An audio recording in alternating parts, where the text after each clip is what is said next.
Так, всем здорово. Сегодня у нас Ланос 1.6 16 клапанов.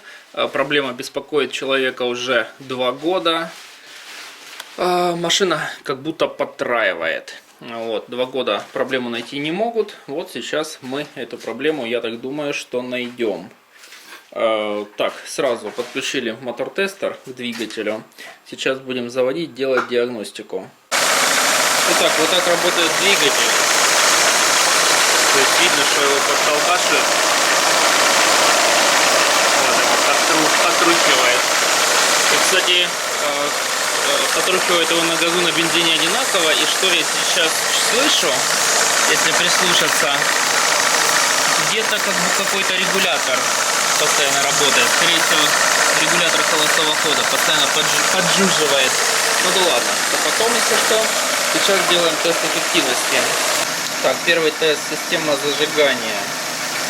Система зажигания, ну, в принципе, пока что пойдет. Пока таких явных проблем нету. Пока оставляем. Ее не трогаем, делаем тест эффективности. Так, сделан тест эффективности цилиндров на газу. Газ Евро 4. Бах, у нас есть результат. Первый цилиндр работает на минус 17%. При ускорении он как бы работает более-менее на 80%. Компрессия в двигателе в принципе пойдет. Таких глобальных проблем нет. И вот видно, как он постоянно скачет. То есть ниже линии нуля. Сейчас мы делаем такой же тест, только на бензине. Так, бензин, тест эффективности цилиндров. Бубух, так, бензин у нас, на бензине у нас работает первый цилиндр, у нас 4-й цилиндр на бензине постоянно скачет, причем скачет очень так хреново. Такое чувство, что на бензине свечка 4-го цилиндра? Да нет. Интересно, сейчас будем разбираться дальше. Так, опять сделали на бензине тест эффективности. Такое чувство, что, короче, с 4-м цилиндром на бензине что-то происходит. И вот он работает на 33%. Если на газу у нас первый не работает, это, скорее всего, у нас форсунка 1-го цилиндра газовая, то на бензине 4-й цилиндр работа 33%. Это будет очень ощутимо по двигателю. Так. Ладно, сейчас будем думать дальше. Итак, выкрутили мы свечи, там у нас полный порядок в колодцах, масла нету. По свечам, в принципе, ничего такого критичного нету, как бы все в норме, пока есть подозрение жесткое, что это просто форсунки. Но сейчас подадим дым в систему, посмотрим на подсосы воздуха. Итак, подключили дымогенератор, только что уже продули двигатель дымом. Конечно, дым валит отовсюду. Вот здесь дым идет постоянно. Но самое было неприятное, это, получается, клапан ЕГР пошел на электромагнитный клапан, который открывается и, я так понял, подает вакуум на клапан. Вот, получается, шланга была слетевшая. Вот эта шланга, которая идет туда на клапан, она была слетевшая. Мы сейчас ее одели. И сейчас опять подключили дымогенератор. Сейчас еще раз продуем, но вот где-то с района дроссельной заслонки еще дым идет. Итак, подаем дымок. Вот наша дроссельная заслонка. И вот видно, как сразу начинает идти дым. Вот здесь идет дым. И раньше шел там снизу дым. Вот там прям с клапана ЕГР. Но уже оттуда не идет. Вот. Такое чувство, что где-то под дросселем он там пропускает. Сама ось дроссельной заслонки, как обычно, пропускает. И вот тут где-то, как будто где-то с-под прокладки. Но сейчас надо взять зеркало и это более-менее исследовать. Клапан оказался неисправен. А ну давайте, нажимайте. Вот он, клапан. Во какой подсос. Вот такой дракон, блин. Все, хватит. Короче, надо с ним что-то думать. Устранили мы все подсосы воздуха. Получается, клапан ЕГР заглушили. Вот, сделали по-русски, как положено у нас в России. В России, в Украине, короче, везде. ЕГР глушат и не парятся. Заглушили все, воздух туда больше не идет на клапан. И второй подсос был через дроссельную заслонку, там где прокладка примыкания к коллектору. И если этот болт был затянут, то нижний вообще был не затянутый. Затянул болт, все, подсоса больше нету. И вот теперь собираем и делаем еще раз тест эффективности. Так, поустраняли мы все подсосы, машина стала работать намного ровнее. Вот здесь видно, что в принципе работает она довольно-таки уже ровно устойчиво. Ну, сейчас мы еще раз прогреем ее, чтобы она полностью прогрелась до своей рабочей температуры, и будем заново ее тестировать.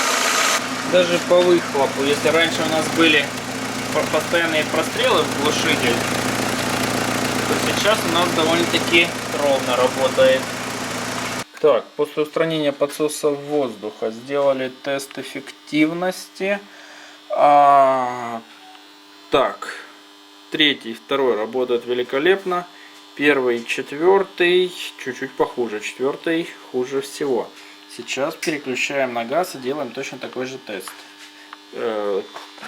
Компрессия второй цилиндр чуть-чуть пониже, чем в остальных. Так, тест эффективности на газу. Точно так же. Первый цилиндр нифига не работает, четвертый работает великолепно. Значит, забита у нас бензиновая форсунка, так как газовая работает идеально. Первый так и не работает нормально. Возможно, забита газовая форсунка. Сейчас что мы делаем? Так как у нас на двигателе нету датчика фаз, то есть у нас попарно параллельный впрыск. Первая, четвертая работают одинаково форсунки, вторая, третья вместе. Так же самое и по свечам. Первая, четвертая искра вместе, вторая, третья вместе. Короче, в одно время все бьет. Сейчас шлангочку, которая идет на первый цилиндр, ставим на четвертую форсунку, с четвертого на первый. И если у нас графики меняются, то есть четвертый цилиндр начинает работать на вот такое показание, а первый цилиндр на вот такое, значит у нас 100% забита газовая первая форсунка. Форсунки. Первая форсунка пошла на четвертый, поменяли местами. Первая форсунка пошла, первый цилиндр на четвертую форсунку. Просто короткая шланга, поэтому временно поставили бензиновую. То есть первый на четвертый, теперь четвертая на первый. Тест эффективности цилиндров. Пам-парапам. Четвертый цилиндр перестал работать. У нас просто-напросто. Алло. Забита первая форсунка, хотя прошли форсунки всего 1020, поставили их года полтора назад всего лишь. Вот и все проблемы. Четвертая форсунка, четвертая, первая форсунка бензиновые подзабиты и первая форсунка газовая. Все.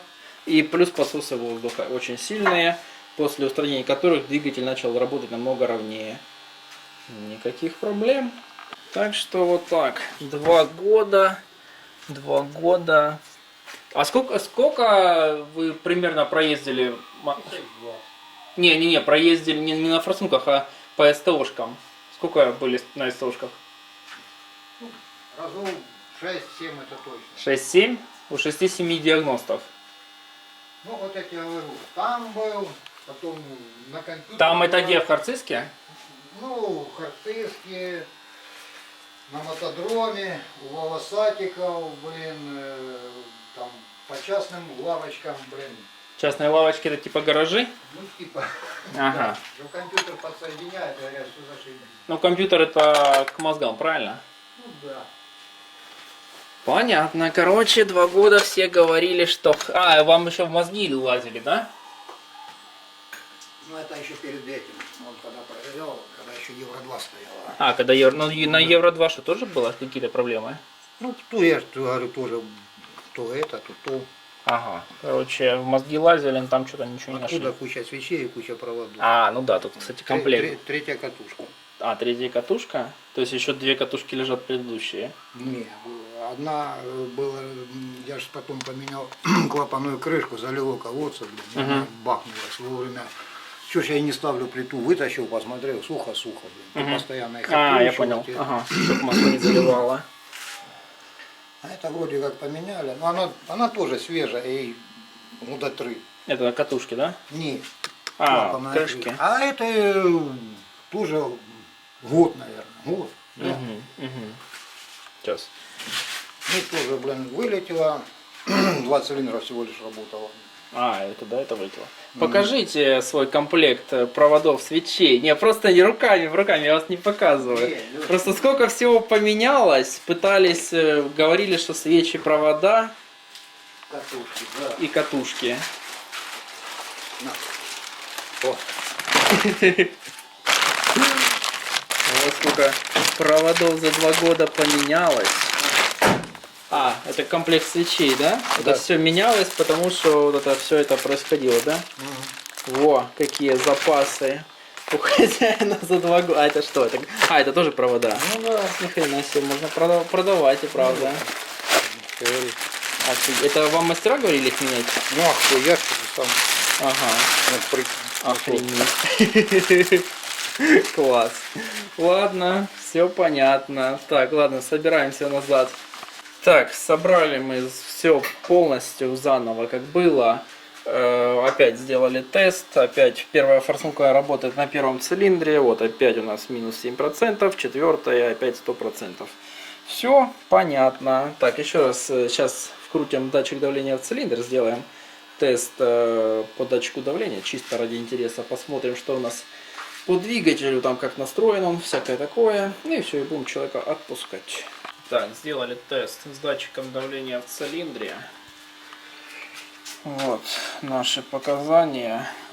Метки в норме. Ремень стоит по меткам. Угол зажигания, в принципе, даже угол нормалек здесь. Так, ну вот, примерно 7-8 градусов по на холостом ходу, в принципе, как в паспорте этого автомобиля и есть. Вот ускорение, угол плавно увеличивается, вот 20 уже градусов. Ну, в принципе пойдет. Можно, конечно, здесь чуть пораньше, но это все по прошивке сделано. Но, в принципе, как бы нормально, все адекватно, ничего критичного нету. И смотрим анализ, делаем давление. Так, наполнение хорошее цилиндром, никаких проблем. Так, нетипичные фазы, это не то. Так, плохое наполнение цилиндра при высоких оборотах около 6000. Большое сопротивление выпускного тракта при 5-6 тысячах. 5-6 тысяч нас в принципе не интересует. Потери цилиндра 16%, замечательно. Степень сжатия 8,2, отлично. Так, тут в принципе ничего такого критичного. Да, если что, это не критично. Если предыдущий график по точкам показал все нормально, значит тут нет проблем. Так, наполнение очень хорошее, до 4000 примерно. Ну, в принципе, тут дело в том, что... ну сейчас можно сюда. Вот эта гофра постоянно идет чуть-чуть пережатая. Вот в этом месте. Вот здесь. И это может немножко влиять на наполнение. Но в принципе, как бы в рабочих режимах проблем нету. Это самое главное. Так как машина обычно выше 4000 толком и не ездит. Так. Потеряно. Да, по выхлопной трубе, конечно, идет по крайнему пределу. То есть, видать, выхлопная труба либо катализатор немножко уже, конечно, подзабиты. Допуск 30-46 у нас по факту. Допуск 25, допуск 22 у нас 25, да. У ланосов есть болячка, выхлопная труба. Вот она чаще всего внутри забивается, особенно когда она дешевая. Поэтому по выхлопу, конечно, есть небольшая проблемка. Но также, по сути, не критичная. В принципе, до 4000, ну, как бы в допуске. Так что, в принципе, пойдет. Ну, и углы зажигания тоже нормально. Никаких проблем. Так что, все наши проблемы были исключительно с подсосом воздухом и форсунками бензиновыми и газовой. Все, уезжает от нас машина. Пока машина. Следующая машина заезжает. Заезжай. Сейчас я тебя проконтролирую. Да. Следующая еще ждет на очереди, поэтому бежим быстренько работать. Ладно, все, поехал он к газовщикам, сейчас разберутся с первой форсункой и все будет отлично. Всем спасибо, кто смотрел, подписываемся на канал, удачи и пока.